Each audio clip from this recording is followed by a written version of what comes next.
Capture. The BFG had made thousands of journeys to and from Giant Country over the years, but he had never in his life made one quite like this, with 9 huge helicopters roaring along just over his head.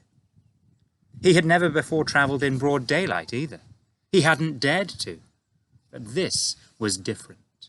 Now he was doing it for the Queen of England herself, and he was frightened of nobody. As he galloped across the British Isles, with the helicopters thundering above him, people stood and gaped and wondered what on earth was going on. They had never seen the likes of it before, and they never would again. Every now and then, the pilots of the helicopters would catch a glimpse of a small girl wearing glasses, crouching in the giant's right ear and waving to them. They always waved back.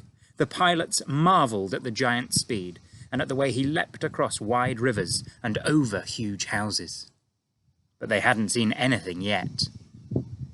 "Be careful to hang on tight," the BFG said. "We is going fast as a fizzle crump." The BFG changed into his famous top gear, and all at once he began to fly forward as though there were springs in his legs and rockets in his toes. He went skimming over the earth like some magical hop, skip and jumper, with his feet hardly ever touching the ground.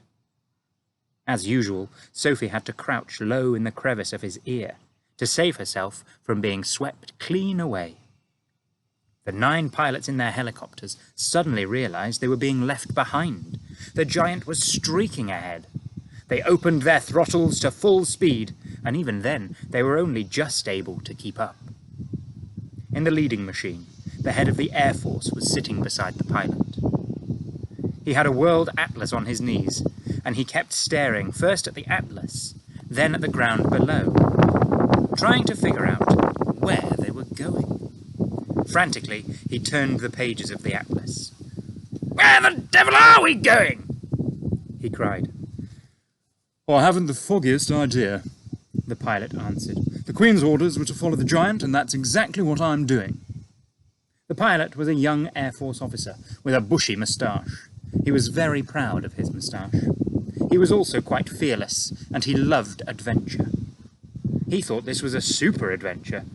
"It's fun going to new places," he said. "New places?" shouted the head of the Air Force. "What the blazes do you mean, new places?" "This place we're flying over now isn't in the atlas, is it?" the pilot said, grinning. "You're darn right it isn't in the atlas," cried the head of the Air Force. "We've flown clear off the last page." "I expect that old giant knows where he's going," the young pilot said. "He's leading us to disaster," cried the head of the Air Force. He was shaking with fear. In the seat behind him sat the head of the army, who was even more terrified. You don't mean to tell me we've gone right out of the atlas?" he cried, leaning forward to look. "That's exactly what I'm telling you," cried the Air Force man. "Look for yourself. Here's the very last map in the whole flaming atlas. We went off that over an hour ago." He turned the page. As in all atlases, there were 2 completely blank pages at the very end. "So now we must be somewhere here," he said, putting a finger on one of the blank pages. "Where's here?" cried the head of the army. The young pilot was still grinning broadly. He said to them, "That's why they always put 2 blank pages at the back of the atlas. They're for new countries. You're meant to fill them in yourself." The head of the Air Force glanced down at the ground below. "Just look at this God-forsaken desert!" he cried. "All the trees are dead, and all the rocks are blue!" "The giant has stopped," the young pilot said. "He's waving us down." The pilots throttled back the engines, and all 9 helicopters landed safely on the great yellow wasteland. Then each of them lowered a ramp from its belly. 9 jeeps, one from each helicopter, were driven down the ramps. Each jeep contained 6 soldiers and a vast quantity of thick rope and heavy chains. "I don't see any giants," the head of the army said. "The giants is all just out of sight over there," the BFG told him. "But if you is taking those slosh-buckling, noisy belly-poppers any closer, all the giants is waking up at once, and then Pop goes a weasel. So, you want us to proceed by jeep? The head of the army said. Yeah. The BFG said. But you must all be very, very hushy quiet. No roaring motors, no shouting, no mucking about, no piggery jokery. The BFG, with Sophie still in his ear, trotted forward, and the jeeps followed close behind. Suddenly, the most dreadful rumbling noise was heard by everyone. The head of the army went pea-green in the face. Those are guns! He cried. There's a battle raging somewhere up ahead of us. Turn back, the lot of you. Let's get out of here. Pig spiffle, the BFG said. Those noises is not guns. Of course they're guns, shouted the head of the army. I'm a military man, and I know a gun when I hear one. Turn back. Those is just the giants snorting in their sleep, the BFG said. I is a giant myself, and I know a giant snortle when I is hearing one. Are you quite sure? The army man said anxiously. Positive, the BFG said. Proceed cautiously, the army man ordered. They all moved on. Then they saw them. Even at a distance, they were enough to scare the daylights out of the soldiers. But when they got close and saw what the giants really looked like, they began to sweat with fear. 9 fearsome, ugly, half-naked, 50-feet-long brutes lay sprawled over the ground in various grotesque attitudes of sleep, and the sound of their snoring was indeed like gunfire in a battle. The BFG raised a hand. The jeeps all stopped. The soldiers got out. What happens if one of them wakes up? Whispered the head of the army, his knees knocking together from fear. If any one of them is waking up, he will gobble you down before you can say knack joif, the BFG answered, grinning hugely. Me is the only one who won't be gobbled up, because giants is never eating giants. Me and Sophie is the only safe ones, because I is hiding her if that happens. The head of the army took several paces to the rear. So did the head of the Air Force. They climbed rather quickly back into their jeep, ready to make a fast getaway if necessary. Go forward, men, the head of the army said. Go forward and do your duty bravely. The soldiers crept forward with their ropes and chains. All of them were trembling mightily. None dared speak a word. The BFG, with Sophie now sitting on the palm of his hand, stood nearby, watching the operation. To give their soldiers their due, they were extremely courageous. There were 6 well-trained, efficient men working on each giant, and within 10 minutes, 8 out of the 9 giants had been trussed up like chickens and were still snoring contentedly. The 9th, who happened to be the flesh lump eater, was causing trouble for the soldiers because he was lying with his right arm tucked underneath his enormous body. It was impossible to tie his wrists and arms together without first getting that arm out from underneath him.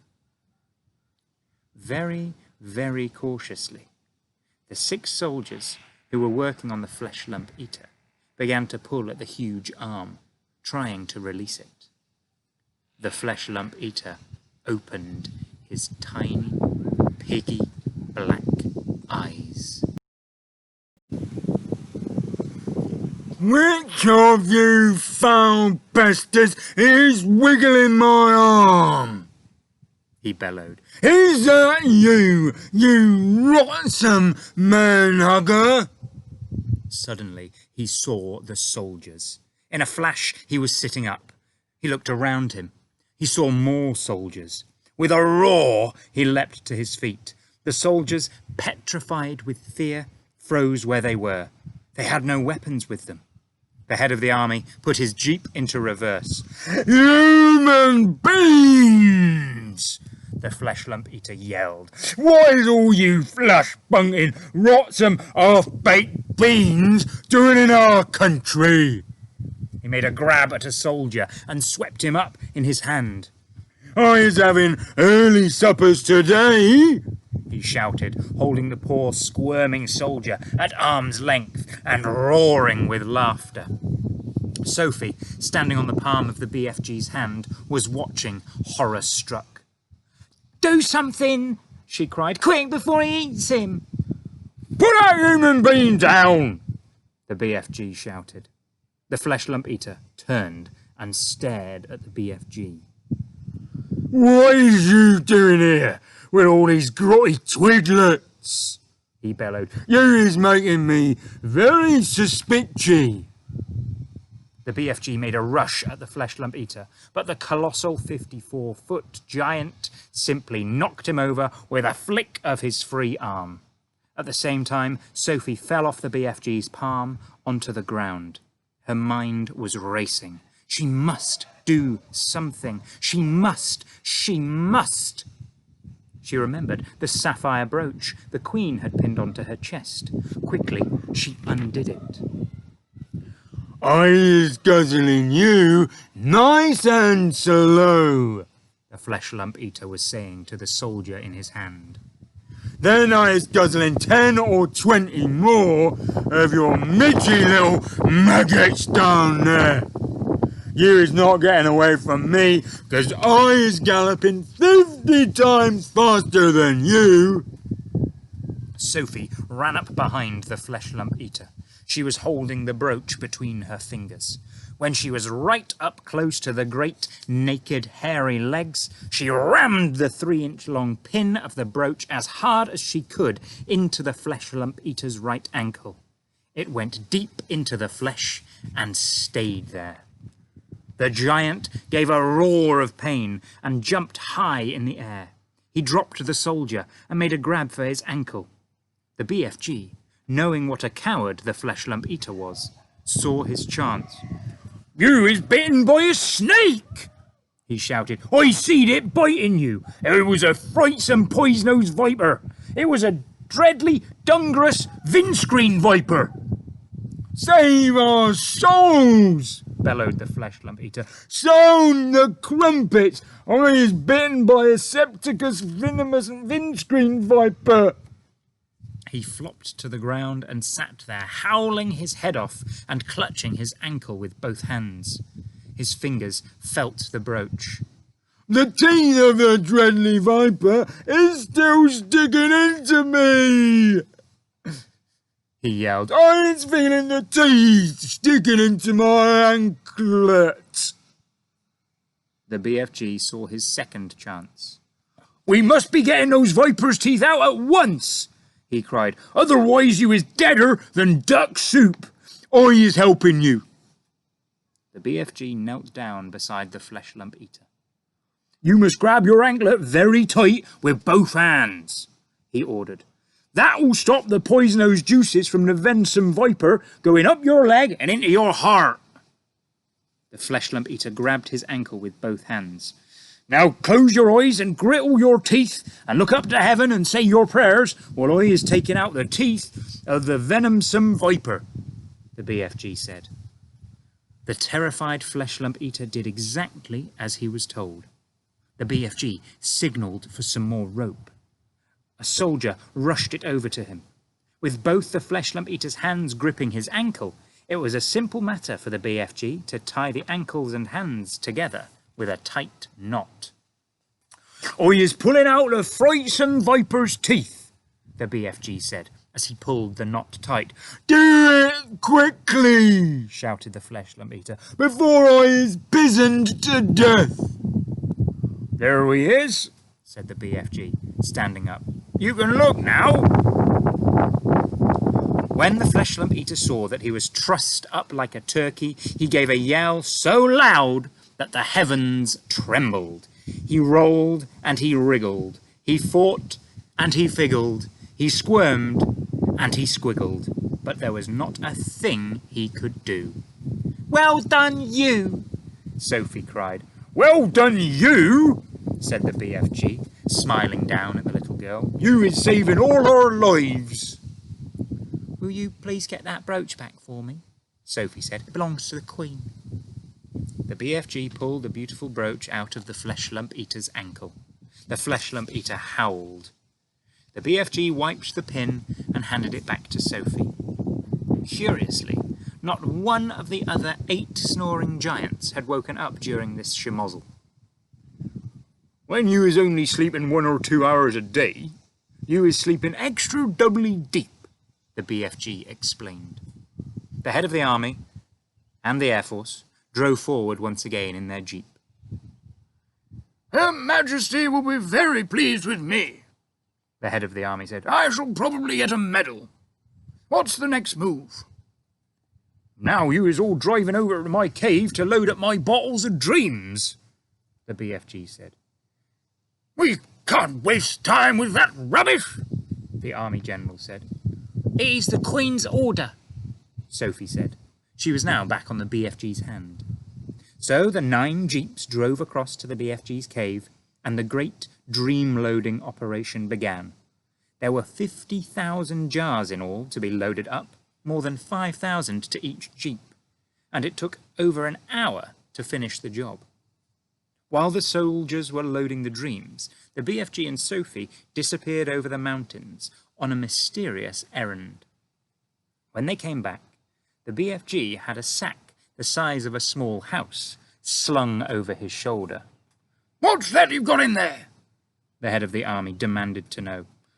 Curiosity is killing the rat, the BFG said, and he turned away from the silly man. When he was sure that all his precious dreams had been safely loaded onto the jeeps, the BFG said, Now we is driving back to the belly poppers and picking up the frightsome giants. The jeeps drove back to the helicopters.